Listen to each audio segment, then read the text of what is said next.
जय माता जी। मैं अच्छा ज़िंदगी में बोल रही हूँ। देखिए, कलश विसर्जन को क्या करते हैं, कलश को क्या करें, नारियल को क्या करें, कन्या पूजन के बाद क्या करें, हवन करें हैं तो क्या करें, दुर्गा पूजा में ये सब कन्फ्यूजन बहुत लोग जो लोग नहीं जानते हैं उन लोग के लिए कन्फ्यूजन रहता है। तो देखिए, साधारण पूजा किए हैं, घर में कलश रखे हैं, स्थापना किए हैं, तो आप नवमी के दिन क्या करें कि पहले खीर पूड़ी का भोग लगाएं, माता रानी का चने का भोग लगाएं। उसके बाद में आप पान का बीड़ा, इलायची, लौंग उस पर रख करके, सुपारी रख करके माँ को शुद्धि करने के लिए, नवमी के दिन तो सिद्धरात्रि माता का पूजा होता है तो उस दिन वैसे करें। उसके बाद में आप कन्या पूजन का तो पहले हवन कर ले, हवन करने के बाद आरती कर ले।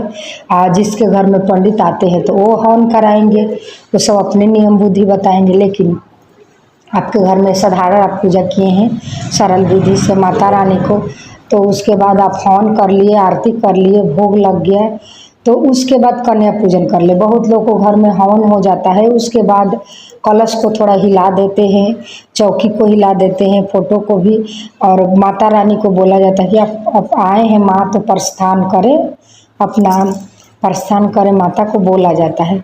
तो आप क्या करें कि उसके बाद में कन्या पूजन का बहुत लोग को घर में होता है कि कन्या पूजन हो जाता है, उसके बाद कलश का हिलाया जाता है, उसमें का जो जौ होता है मुंडी में लगाया जाता है, रखा जाता है, ये सब किया जाता है।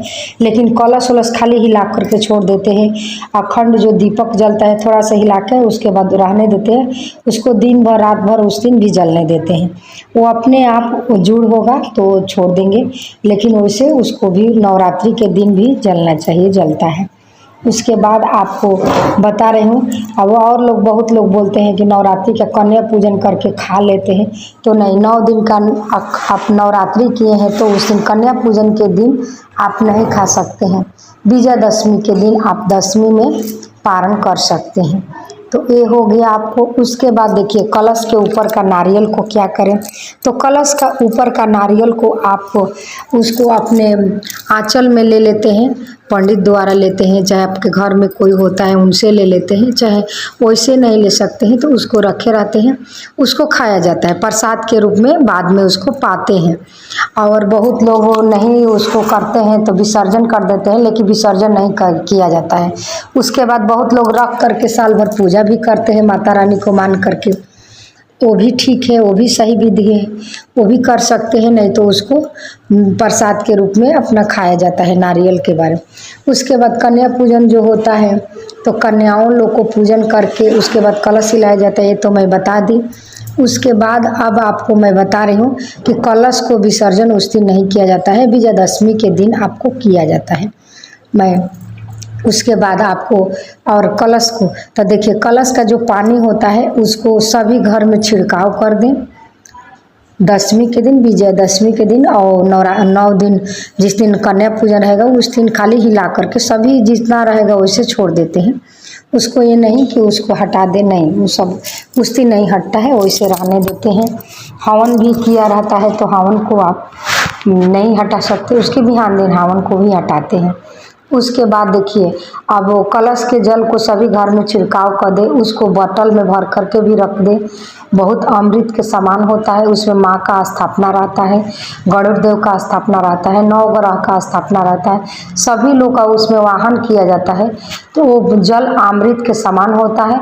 आप रखें तो कभी भी उसको ना फेंकें, और थोड़ा बहुत बच गए जो थोड़ा बहुत रख दें, और थोड़ा बहुत जो बचा है उसको गमले में जा कर के डाल दें, चाहे कहीं खाली जगह में, मतलब वो डाल दे सकते हैं।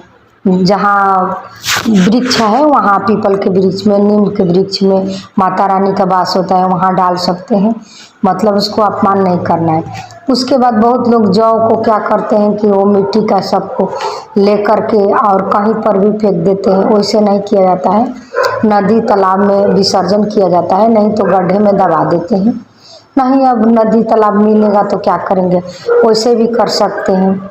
उसके बाद में आपको अब बता दूं चौकी को, तो चौकी को भी हिला दिया जाता है। अब चौकी को साफ सफाई करके आप हटाते हैं तो हटा दीजिए, नहीं तो वहाँ है तो ठीक है, उसको उस बिस्तर को थोड़ा साफ सफाई करके फिर वहाँ 2 ठो दीपक जला दे, 1 ठो फूल रख दे, इसलिए कि सुना-सा लगता है, माता रानी जाती है, तो ये ज़रूरी होता है, ऐसे करें। उसके बाद कुछ दिन बाद हटाना चाहते हैं तो हटा दें, और नहीं हटाना चाहते हैं तो पूजा रूम में आप रहने दीजिए। ये हो गया कलश विसर्जन का विधि। उसके बाद माता रानी जब जाती है तो देखिए मूर्ति जो होता है और मिट्टी का मूर्ति बना रहता है, तो बड़े बड़े मूर्ति बने रहता है, तो खोइच जो दियाता है चावल, पान, सुपारी, सिंदूर, टिकली, उसमें पैसा, दुर्बा, हल्दी माता रानी को बांध करके, तो उसको ले जा करके वहाँ दे दें, वो माता रानी के साथ में चले जाएंगे, वो लोग विसर्जित कर देंगे। उसे करते हैं खोइछा को। तो देखिए मेरा वीडियो पसंद आए तो सब्सक्राइब लाइक ज़रूर कीजिए।